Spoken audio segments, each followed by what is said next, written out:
क्या कहा था कि पृथ्वी का जो सूर्य ताप में भिन्नता, भिन्नता का मतलब क्या होता है भाई कि भाई पृथ्वी एक जैसा गर्म, मैंने पृथ्वी का हर एरिया एक जैसा सूर्य ताप नहीं पड़ता। सूर्य ताप में सूर्य की किरणें, ठीक है, यानी कहीं गर्मी ज्यादा होती, कहीं गर्मी कम होती है। तो आखिर गर्मी कहाँ ज्यादा होती है, कहाँ कम होती है, पूछेगा कि पृथ्वी में सबसे गर्म प्रदेश कौन है, 4 ऑप्शन दे देगा तो आपको जवाब देना होगा ना भाई कि कहाँ गर्म प्रदेश है। तो मैंने क्या बताया कि ये पृथ्वी का बीचों बीच है। तो बीचों बीच मतलब भू मतलब भूमि, मध्य मतलब बीच, यानी भूमध्य यानी पृथ्वी का बीच। तो यहाँ पे जो है ना सबसे ज्यादा गर्मी पड़ता है, याद रखिएगा। पूछा जाएगा पृथ्वी का सबसे गर्म प्रदेश कौन होता है, तो भूमध्य रेखा होता है।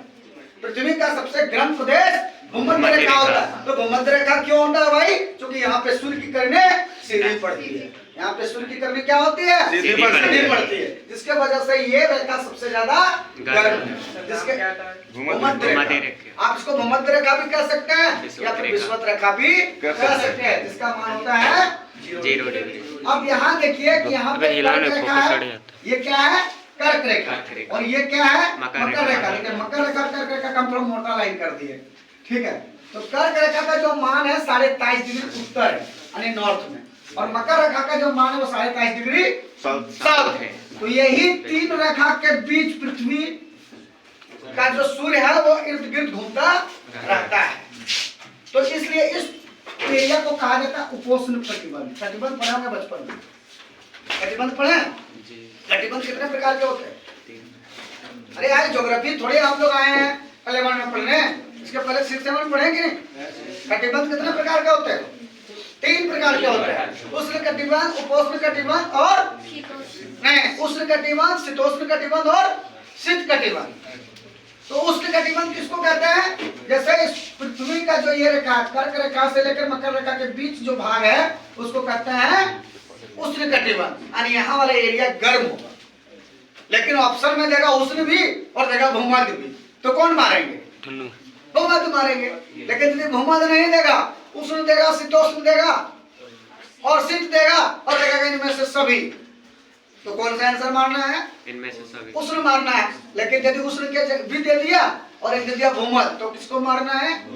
भूमध्य मारेंगे। क्या इनमें से किससे डर लगता है? मम्मी यदि रहेगी तो मम्मी को बोलेगा डर लगता है, लेकिन मम्मी और पापा दोनों खड़ा कर दे तब ऑप्शन का क्रम मारना होगा पप्पा कि पप्पे से ज्यादा डर लगता है, तब मम्मी हो जाएगी उधर साइड। बात समझ में आ रहा है ना? तो सबसे ज्यादा गर्म प्रदेश कौन है? भूमध्य रेखा।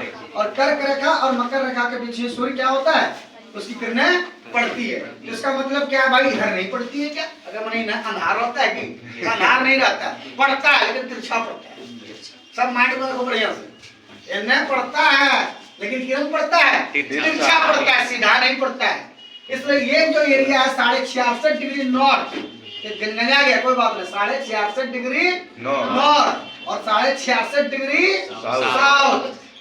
सुन लो, 66.5 डिग्री नॉर्थ और 66.5 डिग्री साउथ जो एरिया है 23.5 से 66.5, ये कौन सी होता है? शीतोष्ण कटिबंध, जहाँ पे गर्मी थोड़ा कम पड़ती है और इधर भी गर्मी थोड़ा कम पड़ती है। लेकिन 66.5 डिग्री के बाद जो वाला जो भाग है वो होता है शीत कटिबंध, और ये होता है शीत कटिबंध। यानी 66.5 डिग्री से 90 डिग्री के बीच क्या होता है? शीत कटिबंध। जल्दी आ जाओ, आ जा फटाफट फटाफट। 66 डिग्री से ऊपर क्या हो गया? शीत कटिबंध। और 66.5 डिग्री से नीचे कौन सी हो गया? शीत कटिबंध। नीचे माने साउथ, ऊपर माने नॉर्थ। ऊपर से ऊपर हैं? ऊपर से दोनों शीत होता है, दोनों यहाँ ठंडा पड़ता है, यहाँ ठंडा पड़ता है। कोई दिक्कत? तो आपको पता होगा ना कि वातावरण का प्रभाव मानव के जीवन में भी पड़ता है। आप पढ़े हुए ज्योग्राफी में दोनों के सबसे मतलब ऊपर या नीचे। हाँ, तो इसको कहेंगे ना दक्षिणी शीतोष्ण कटिबंध।